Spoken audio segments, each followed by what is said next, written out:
everyone, and welcome to our session on patch solutions in the Jamf Marketplace. My name is Sam Weiss, and I manage the Solution Partner Program at Jamf. My team and I enable and bring visibility to developers building into the Jamf ecosystem, helping our customers get the most out of their Apple ecosystem through APIs and automation. The Jamf Marketplace is home to many of these such tools, and if you are looking for applications that make the most of your Jamf environment, I'd encourage you to check it out. I am thrilled about our lineup and topic today. We're going to discuss patch management solutions available in the Jamf Marketplace. And I'm joined by three bright and respected minds in the Mac admin community. And just as a reminder, we are in the chat answering questions throughout the session. So please let us know what's on your mind. So with that, panelists, please introduce yourself. Let us know where you're dialing in from, organization you're with, and the tool that you'll be discussing in the deep dive session. Hi there, my name is Ben Toms. You might know me as Matt Mule, and I'm the head of innovation and platform from DataJar, and I'm across the pond just outside of London. Hi everyone, I'm Ryan Ball. I'm a Mac consultant engineer at Electrona. I'm going to be talking about Electrona Patch a little bit today, and I'm from Austin, Texas. Hi, my name is Armin Briegel. You know me because I run the website Scripting OS 10 and the newsletter that belongs to that. And just recently, I started working at Jamf as well. I live across the pond and the channel in the Netherlands near Amsterdam. Excellent. Well, thank you all for joining us. This is a super exciting session. We're really excited to talk about the topic at hand, but I think that all starts with a definition. Plenty has been said at this point, both at JNUC and in webinars, around what Jamf views around patch management, how we think about it as a component within app lifecycle management. But for this session, we wanted to focus on our partner's definition and talk about the tools that add value to our customers looking for patch strategies. So Ben, would you mind starting us up by framing patch management in your own words and share why it's more important than ever? Sure. As macOS devices become more prevalent in the corporate space, etc., it turns out that there's a lot more bad actors out there. There's a lot more potential viruses or malware, etc., that's creeping into macOS. Not from the OS itself. This is really looking at the third-party software. So, for me, patch management is keeping that third-party software. It's the little but often. So updating these titles regularly and keeping them up to date to try and keep yourself ahead of any malware or known CVEs, etc., to keep your fleet more secure. Yeah, awesome. So thinking about it from the security angle and like all the little bits that kind of creep into Mac throughout the process of just being online and downloading applications. That's excellent. Armin, when you think about patch management, what does that mean for you? Well, I mean, generally, you get this idea immediately of this endless cycle of downloading and updating and testing and verifying and everything. But I think the important part here is the goal of patch management, that your fleet and your computers are all more or less on the same level so that everything can work well together. And as Ben said before, security is very important for that these days. But the other part of that is also these days we use more and more cloud solutions, which might have a client app that talks with them. And then the client app has to be in sync and all up to date so it can work with the cloud solution, because you as an admin may not have control on which version that cloud solution server is running. So you have to be up to date to keep everything working together. Yeah, I think it's interesting when we talk to customers and prospects that are thinking about their patch strategies. Some people can go down many paths of UAT groups and, the testing and the different flows. In an ideal world, all the things that we wish we could do when it comes to patch management. And then there's the reality of the world that we've kind of built upon ourselves between dependencies of cloud solutions that rely on up-to-date clients. And it's quite the world that we've built for ourselves. And you can think about patch management a million different ways, but at the end of the day, to your point, it just has to sync up and it has to work for the end user.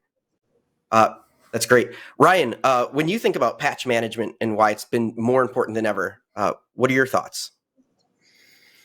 Yeah, I think, in terms of obviously the definition of patch management, it's kind of patching software, keeping software up to date. But I think, why it's more important than ever, it changes per environment, per customer. Everybody has kind of a different idea of what it means to them. I think as far as, what we kind of think of patch management is, we want to make sure that devices have the most up-to-date software that also, speaks to the OS that the device is on as well. But as far as those third-party apps, we want to make sure that those apps are completely up to date. They function properly on the specific macOS version that they're being deployed to, and things like that. Awesome. So I think even if we were to agree on a singular definition of patch management, we'd quickly discover that there are multiple tools and schools of thought when it comes to patch management. So Ryan and Ben wanted to talk about, why are there so many different methodologies when it comes to patch management? I think that, like I mentioned, every organization has a different, idea of how they want to accomplish their patch management goal. I think there are a lot of different methodologies based on the experience of the Mac admin that might be attempting to even patch these pieces of software. Also, people try to design their strategy in a way that matches what their security team might want, or matches kind of what their end users might want. Or sometimes people fail to have a plan at all and just do what they like. So I think that might be one reason why there are some different patch management methodology out there.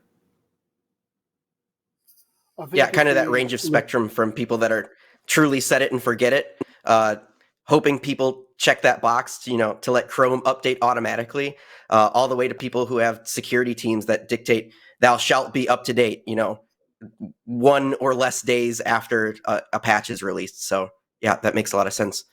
Ben, what are your thoughts?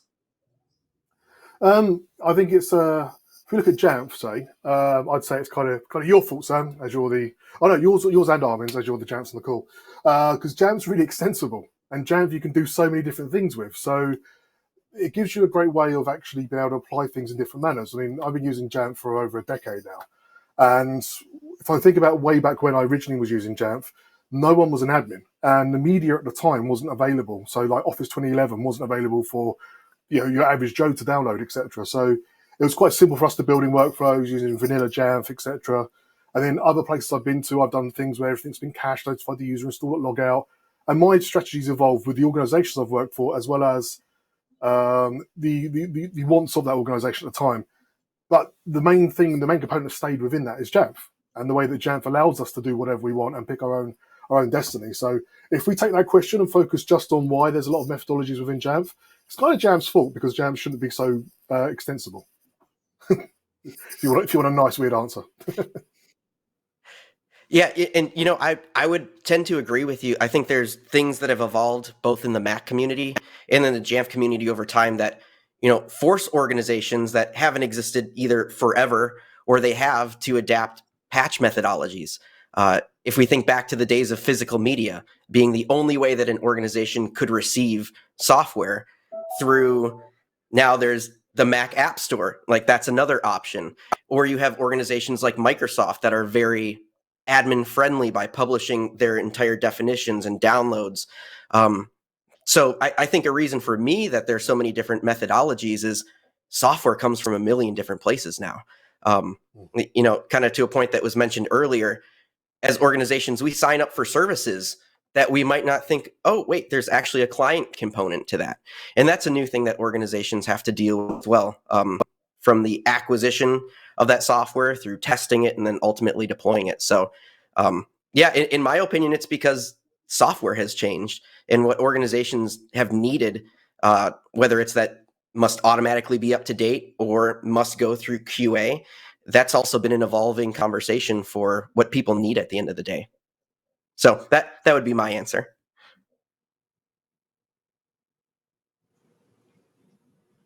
Awesome. So I think one of the reasons and one of the benefits of moving towards as much automation in our patch management process is to avoid missteps and errors that can lead to a patch gone wrong, whether that's a file that accidentally got included.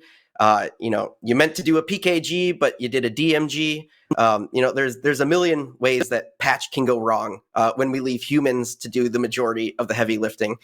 So there's definitely patch horror stories out there. So Armin and Ben, I'd love to hear from you. What patch stories are either yours, or if you're not willing to associate your name with them, you can say a Jamf admin that I know, but would love to hear from you. So it must be nearly 10 years ago now. I was working at a US higher education place, and I was tasked with installing a screen sharing software, a cross-platform screen sharing software, which I will not name, on 24 Mac Minis in different meeting rooms. And of course, they didn't have a standard installer. That's what brings us back. The sources of these applications could be from anywhere, and many of these developers don't understand what a good macOS installer is and what they need to provide. It was this weird, strange custom installer that would, at some point during the installation, pop up a dialog asking for the license key and some other configuration information. And I could not find a way to work around that. We asked their support for silent install options, and they came back with a command line tool that would kick off the process, but it would then at some point just throw up the same dialog, just automated. But yeah, we'd still have the dialog. There was no way around that. And we kept nagging their support for weeks and weeks. And at some point, finally, they sent us a Java-based command line tool that obviously nobody had ever tested on macOS. And the very scant documentation we did get was for Windows, which you could feed in a CSV file with all the license keys and configuration information, and would spit out 24 individual configuration files. And how to get them on the machines would have been my problem again. At that point, I was rather amused than frustrated, because I had given up weeks earlier and just gone ahead and used Apple Remote Desktop to manually install it on all of the 24 machines. I mean, that was the luxury here. It was only 24 machines rather than the 700 we were managing at that time. So I made the call and said, at some point, automation is just not worth it, and it's easier and faster to do it manually. Yeah, I love the heart of that, which is the conversation that as admins, that balance that we continually weigh, right? Like, do I invest the time in automating this, or do I just deal with the pain? And then figuring out exactly what is that tipping point is always an interesting conversation for everybody, but is ultimately generally dependent on the number of machines you have, number of hours you have in the day. So yeah, that's awesome. Ben, any horror stories that you're willing to share? Yeah, this isn't another Jamf admin I know. It actually wasn't me. And it was about a decade ago as well. We're talking about probably Jamf 5, Jamf 6, when it was green at the top and stuff. And back in this environment where nobody was an admin, one person decided to package up Firefox. We're probably talking about Firefox 3 as well. This is how old we're going back now. And they packaged up Firefox. They used an admin account. Nobody was an admin, but they would use the local admin account themselves. And they used a composer snapshot. And they deployed it to 300 odd machines. And what we started to notice was people couldn't download anything because the downloads folder was pointing to the admin's download folder. And as we pulled this apart more and more, we started to realize that there's a search history on here. There's other things. And basically someone manually packaged up Firefox deployed to 300 devices with their own personal details in there. And yeah, that was quite frightening. And obviously that was not great. We had to quickly try and resolve that. We're talking about fill existing users, fill user template stuff that was all set, stuff that might not be currently done a lot more anymore, but the person went and clicked all the buttons and did the snapshots and everything. So that was great to unpick. And I've also, similarly, I've heard other horror stories. I'm not just picking on Composer, but these are two that come to mind, where someone did a snapshot and kept the whole system configuration folder in there on macOS. They deployed it out to a fleet of devices, and what would happen? The machines would all rebind as the same name. So all the machines they had, only one could be bound at a time. So one would be bound as machine, whatever it was, 1, 2, 3, 4. And then the next machine, their rebind policy would rebind it as machine 1, 2, 3, 4. And the next one, and the next one, and the next one, as it went through their fleet. So it's generally having that human element in there far too much. At least when you look at doing the automation, you kind of get it wrong once. You get it wrong at the ingestion, don't you? And then when it's ingested and it says you need it, then generally when it's wrong, it's when the vendor end's made a change or there's additional functionality required. But generally, the importing is done, you're good. It's quite difficult then for the person to be involved and break it down the line later on. Yeah, it's a great example of a problem that quickly spirals out of control if you've gotten it wrong on the front end. That's awesome. Well, great. So now that we know what patch management means, how it can go wrong, and why there's so many different patch tools available, we're going to do a spotlight on 3 tools that our panelists represent on the Jamf Marketplace. And we're going to start with Ben discussing auto update for Jamf. So Ben, take it away. Thank you. So, this started out a number of years ago. It was originally just for our Data.Mobi MSP customers. And you can imagine when there was a handful of us in the team, we're now 6 times larger in the past 5 years than what we were when I joined. And a new version of Office 2016 might come out, as an example. And then we'd have to make that change across 40, 50 Jamf instances. We weren't as big as what we are now. But that would be a day just to go through and manually do the updates. And we could look at things of doing scripts to do the uploads, update the policy IDs, etc. And then you get to Adobe titles, etc. And it became problematic. And then what we wanted to also find was a simplified way of doing this deployment and a standardized way of doing it as well. We were also then supporting Monkey customers. And as I got used to more and more with Monkey, we realized that what we could actually have is Monkey could be driven by Jamf. So Jamf's got all the lovely back end where you can know this is a MacBook, this is an iMac, etc. These are in these groups. And then Monkey's got that lovely client-side logic where it can say it's this OS, it's that OS, this pre-install action, this post-install action. And so we kind of converged all that. It was added to our MSP product, and then we brought it out as Jamjar, as the open source community version. What then happened was we had lots of people asking, I would like this, but actually I don't want to manage Monkey, I don't want to do this, I want to do that. So instead, what we've done is auto update for Jamf is Jamjar, but made for the enterprise. So we've tightened up the security on things. There's a lot more support involved with this. So we've got a support team available. If you want a new title added, you want things amended, a PPC trade, etc. We've got all that extensively available for you. And so the challenge here is a way of us deploying over 700 applications to devices. That's 700 in our catalog currently. In a standardized manner. We're not having to learn the command line installers for Microsoft, not learning the command line installers or the keys for Chrome. One way to do this, and we're looking to try and make stuff be deployed within more of an app store manner. So people get a notification telling them there's an app that's been installed, or get a notification telling them they need to log out because there's an update pending. In order for people to get started, they can go to the link on the marketplace, or we've got data.co.uk /products/auto update for Jamf. There's some details on there. There's a product guide. There's some case studies, as well as a contact us link, and you can set up a POC example via our teams. It's been scalable.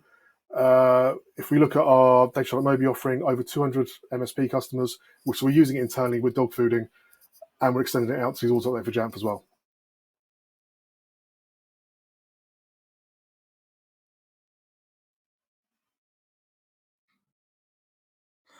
So the solution that I'm suggesting here or introducing here is Installameter. And this is kind of a very radically different or orthogonal approach to classic patch management. Installameter is a script that runs on the client that knows where to download the application or installer directly from the vendor and then run the installation as if the user were doing it. And with that way, Jamf kicks off the script with a policy, of course, but other than that, the Jamf server and the distribution point are completely out of the equation, and everything happens locally on the client. This way, the client gets the latest version of the software the same way as if the user would manually install it. The motivation for this was when the pandemic started, we were optimizing our Jamf server deployments, starting with our internal one for a fully distributed remote workforce. And we realized that we had like 8 or 9 different installation scripts like these. They're not new. They've been around for a long time, going back to Adobe Flash and early versions of Firefox. But we had like 8 or 9 different ones. One of them was William Smith's script to install Microsoft products, which has like 20 different Microsoft software applications, because all that is different to install these is just a ID number in the download URL, because Microsoft provides such nice packages to install. So that was a starting point. And I said, can we generalize this further? Can there be something that works with many, many applications and downloads? And we started building Installameter. I worked at Pro Warehouse, where I worked, the reseller I worked at that time, with Eric Stamm. And we built Installameter as a framework that was easily extensible. And we got to about 50 apps that we knew of. We didn't even need all of them, but we figured out these are fairly easy and thought, this is pretty cool. We'll open source it. And one thing that I wanted in there, on top of the standard just download and install, there is actually a step in there where it uses Gatekeeper on the system to verify the download. So we use notarization and the developer team ID that is embedded in the signature on the package or the application to verify that this is actually not something that has been hacked, malware injected, somebody has hijacked the DNS or something like that. Because, of course, the installations runs root. You want to be careful there. It's not user-facing, or the verification is not user-facing, so you don't get the standard confusing Gatekeeper dialogues. But we use Gatekeeper in the background to do the verification for us, and then the script will abort or proceed. That was important to us as this extra security step. And then, we open sourced it, and people picked it up. And I had expected that there might be maybe 100 applications or so that we could automate this way, and that would have made me very, very happy. But it's had great uptake. We are at 300 applications and counting. It's become so much that I don't manage it alone anymore. There are other people who have joined the open source project. Søren Dalgaard, Isaac Ordenes, and Adam Kodiga are helping me manage it, and many more are contributing more applications and some features that I hadn't thought of myself. So it's on GitHub, search for Installameter, and I actually have a session at JNUC that is dedicated to Installameter. So I will stop here and go watch the other session if you want the details, or join us in the Installameter channel on Slack. Okay, so my solution that I'm going to be talking about again is Electrona Patch. In terms of functionality, it's probably more closely related to Armin's Installameter. What inspired us to make Electrona Patch was basically we needed something internally to patch software on the various MDM or various Jamf Pro servers that we manage. We wanted something that didn't involve us packaging any software because we didn't want to get into that. We wanted to eliminate some of the things in Jamf Pro that kind of became redundant, like smart groups for devices that had a specific application installed, just to clean up our Jamf Pro environment a little bit more. Some of the challenges that it solves, the main thing is patch management is typically difficult. The entire process, the lifecycle process, and Electrona Patch is kind of the easy button for a Mac admin. It's designed to automate patch management without, again, hosting any packages on your end or on ours. It allows for the install or the update of software to the latest version. And it works by, there's several different components. So we automate the population of what we call the patch catalog. In this patch catalog for each software title, there's the latest version, your latest URL, checksum, signature information about either the package or the application. In terms of an application, it would be something like the designated code requirement, which is what you typically use when you set up a PPPC profile in Jamf Pro. And then we have the patch command line tool, which kind of does the heavy lifting on the client side, doing version comparisons on the fly to ensure that applications are up to date. And we need to, do we need to do an installation, or is it actually up to date? We have a notification application that creates those end user notifications when an app might be opened and the user needs to close the application, or they can postpone the update process. And then there's also a launchd process that's configured completely using a configuration profile that you can deploy with Jamf Pro that contains essentially a job list of the applications that we want to patch.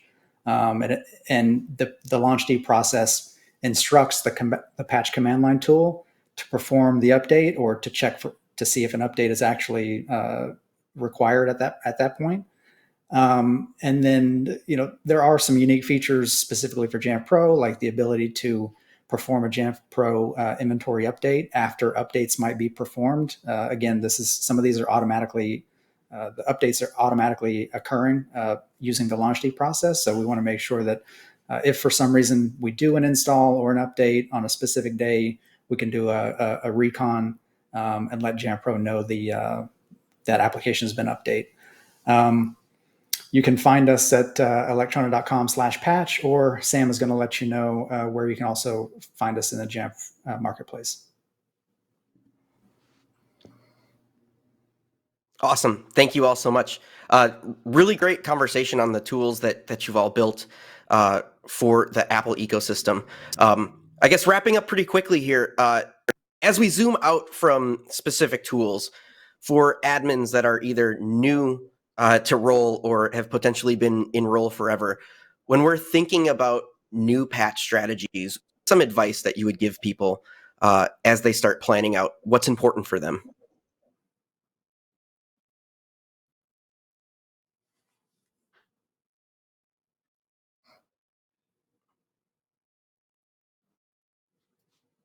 Apologies. I would probably look at splitting your strategy. So you can look at items that you need immediate patching. These could be your internet browsers or your items that potentially going to have a lot more vulnerabilities, are going to affect a larger part of your organization, but maybe there's not workflows that break. So it could be low-hanging fruit. Get those in your patch systems and get them off and running. Other items might need to go through your UAT process. The problem is you can have a 2 or 3 UAT process. We've had it recently with an internet browser. There's been 2 CVEs that have come out and 2 vulnerabilities need patching within a week. So if you're going through a UAT process of 3 weeks, how long is your organization going to be vulnerable to these things? And for an internet browser, do they need that? If there's other applications that particularly need hardware connected, etc., then maybe go through that process. And actually, this harkens back to what Armin said as well. If you've got a cloud service and you spend too long on a certain version of an app, are you then going to have issues connected to that cloud service as well? So I would split them into what do you need done ASAP, what's your low-hanging fruit, and then what's your longer strategy going to be?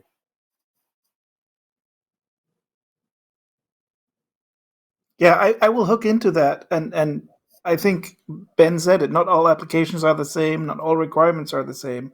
And my advice is that there will be people out there, including myself, who will try to be helpful and say, oh, this worked for me. It's perfect. It's wonderful. But your deployment is different. Every deployment is different. All the requirements are different. And then you might have a different set of applications. So what somebody says, this works perfectly for me, may be good for you or it may not. So you really have to learn all of the tools and their strengths and weaknesses and then decide this is what I need in this situation. And maybe you need an entirely different tool for a different set of apps. It is a very, very complex topic and it can get horribly complicated very, very quickly. So this is really something where you need to do a lot of research and choices for your own. Yeah, and I agree with what everybody said. I think to kind of add on to that, people kind of get into a mindset of making sure the latest version of an application is installed, really for a feature application rather than a security vulnerability patching. I think people need to get into a security mindset and think about, some of the things that we've kind of seen in the past, not picking on any specific software vendor, but, things happen and, sometimes things need to get patched quickly. You should speak with your security team, speak with end users. I would define kind of SLAs in terms of, how long is it acceptable for you to wait to patch a piece of software before, or to wait before you patch a piece of software, right? And again, defining your strategy prior to even potentially looking at solutions might be something to do as well. When you have your requirements kind of set, you may find a solution that matches those requirements.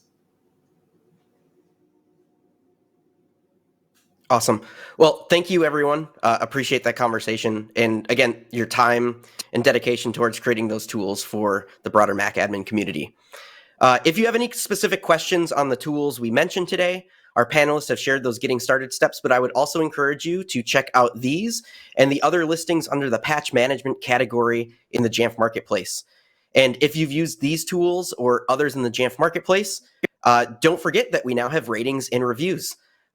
Good, bad, or ugly, we want to hear from you on how these solutions are empowering you as an admin and your end users in your environments. So thank you again for your honest feedback. And if you're a Jamf hero, don't forget that there are points to be had for that honest feedback. And so we look forward to hearing from you.